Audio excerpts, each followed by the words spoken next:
বন্ধুরা, নতুন একটি ব্লগে তোমাদের সকলকে স্বাগত। অনেকদিন পর একটা ব্লগ দেওয়ার চেষ্টা করেছি, কতটা কি শ্যুট করতে পেরেছি জানি না। সবার আগে জানাই গুড মর্নিং। সকালবেলা বেরিয়ে পড়েছি কর্তার সঙ্গে সামনেরটা নাও। আমাদের এখানে পানপুরে বেশ পাইকারি বাজার বসে, তা যাচ্ছিলাম ওইদিকে, তাই বাজারে একটু ঢুকেছি। তখন প্রায় বাজারটা বসে বেশ ভোরবেলায়। সবাই যা এখান থেকে সবাই পাইকারি রেটে মালপত্র নিয়ে যে যার এরিয়ায় বাজারে বসে সেখান থেকে সব নিয়ে যায়। তো এখানে আমি দুটো ফুলকপি নিয়ে নিলাম।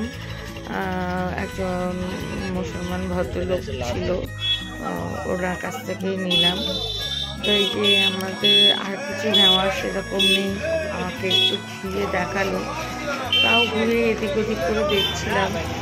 আর সেরকম নেওয়ার নেই বলে আমরা আসলে সকালবেলাটায় একটু হঠাৎ মন হয় না মাঝে মধ্যে যে একটু ঘুরে আসি, কোথাও ভালো লাগছে না, অনেকদিন ধরে কোথাও যাওয়া হয় না, শীত পড়ে গেছে।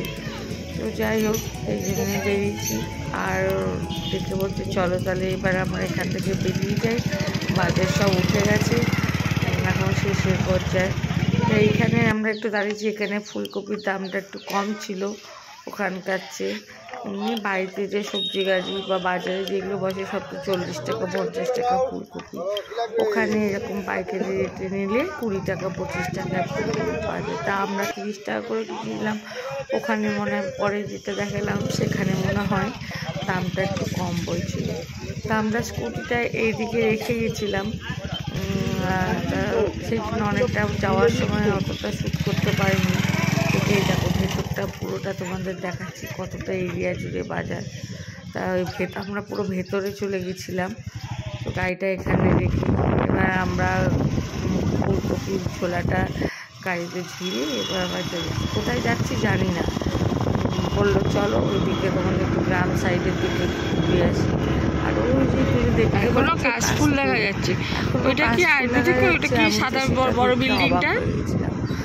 আর ওই যে সামনে যে বড় এটা বিল্ডিং দেখছো, জেডিএস পাবলিক স্কুল নতুন হয়েছে, বেশ বিল্ডিংটা আরও বড় হয়েছে, সিবিএসসি বোর্ডে। ভালোই, আমার ছেলের বেলায় যদি থাকতো তো আমি অত দূরে যেতাম না এখানে। তো এই দিকে আমরা যাচ্ছি, দেখছি সিনারিটা কত সুন্দর, কত ভালো লাগছে, যেদিকে সবুজ রাস্তাটা খুব সুন্দর যাচ্ছে। আমরা গ্রামের দিকে যাচ্ছি, খুব ভালো লাগছিল দেখতে। তো আমরা একটু খেজুরের রসের চেষ্টা করছিলাম, কিন্তু কথা বলে যে অনেকটা বেড়া হয়ে গেছে, এখন 9:30 10টা, এখন তো আর পাওয়া যাবে না। দেখো কি সুন্দর সবুজে ভরা, ধান কাটা হয়ে গেছে, তো হবেই, রমজান মাস শেষ হয়ে গেছে, ধান কাটা হবে, নবান্ন উৎসব হয়ে গেছে। এবার বাড়িতে যেতে পারিনি, বাপের বাড়িতে হয়, আমার শ্বশুরবাড়িতে হয় না। ওই আমি ঠাকুরের সামনে একটু নতুন চাল করে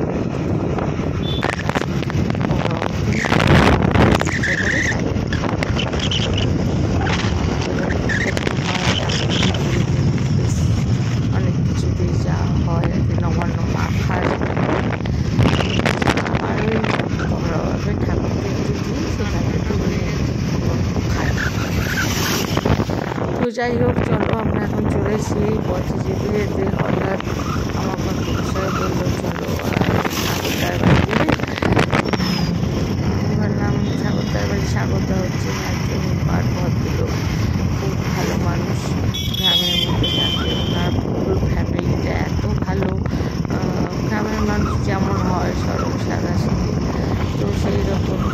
তো খালি হাতে তো যাওয়া যায় না, মিষ্টির দোকানও কোথাও দেখতে পাচ্ছি না। তো দেখি একটা মিষ্টির দোকান সামনে পড়বে, কিছুক্ষণ পরে দেখতে পাবে।